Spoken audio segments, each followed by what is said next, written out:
But first, Peter Dutton has shown yet again how a coalition government would differ from Labor by declaring it too big a security risk to admit any more people to this country from Gaza.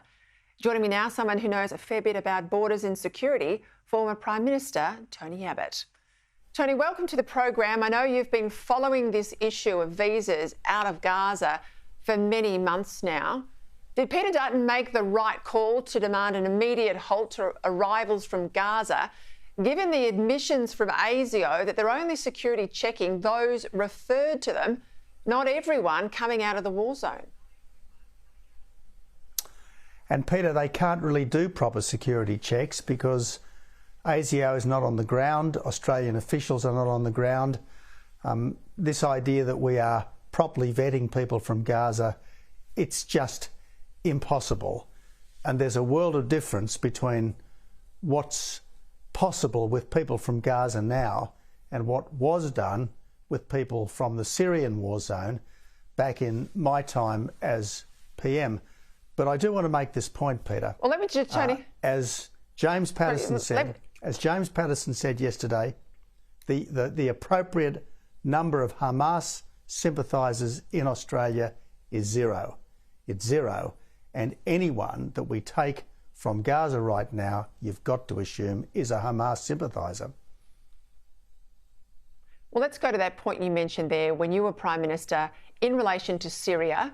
In 2015, you took about 12,000 refugees from Syria. That's being used by Labor, by the Prime Minister in the Parliament today as some sort of precedent for how the process should work with people coming out of Gaza. Have a listen. Similarly in Iraq, similarly in Syria, with the chaos that occurred, a special visa created for people from Syria indeed. Now, it's not the same now as it was with you in relation to Syria, is it? Completely correct. First of all, we specified that we were going to take persecuted minorities, and something like 90% of the people who came at that time were actually Christians from the Middle East. And second, we had our officials on the ground who went through and carefully vetted all of those arrivals. It is simply impossible to do security checks on people in Gaza who might subsequently come to Australia. So really, we are stuck with whoever chooses to apply, and you've got to assume under current circumstances that all of them are going to be Hamas sympathisers. We have enough Hamas sympathisers in this country already. We have too many Hamas sympathisers in this country already. It is a disgrace that we have had these massive protests almost from the very beginning, effectively in favour of Hamas. We've got rampant anti-Semitism.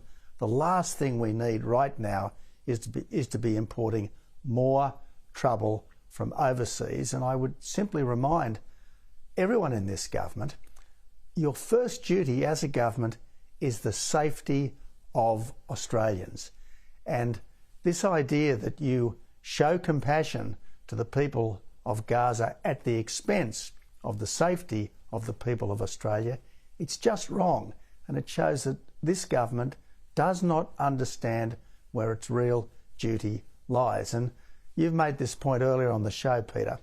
If Egypt and Jordan and Saudi Arabia are taking zero Gazans because the last thing they want is to have more Islamists in their midst, why is it somehow our duty to take the people that their Muslim brothers, Muslim neighbours won't take?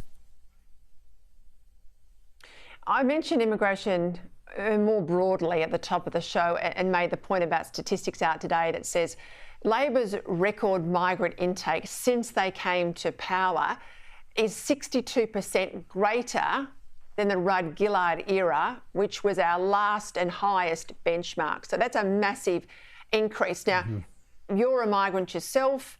I'm the child of migrants many generations ago, but we are a very proud migrant country. But it's got to be in our national interest.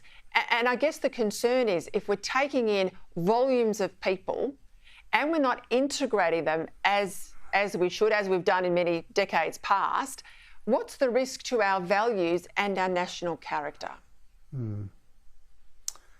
There are two problems with the current rate of migration, Peter.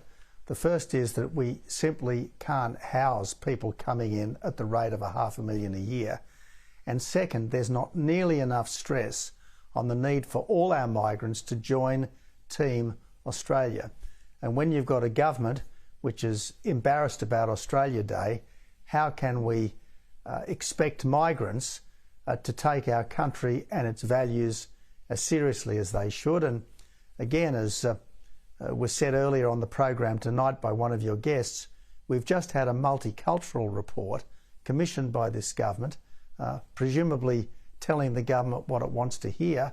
And this multicultural report says that we should have citizenship ceremonies in languages other than English. Now, come on. The absolute basic requirement of people who want to join Team Australia is that they strive to operate in the national language. Tony Abbott, I know you love the flag and I know you think English is important, so you're spot on. Thank you for joining me tonight. Thanks for your time.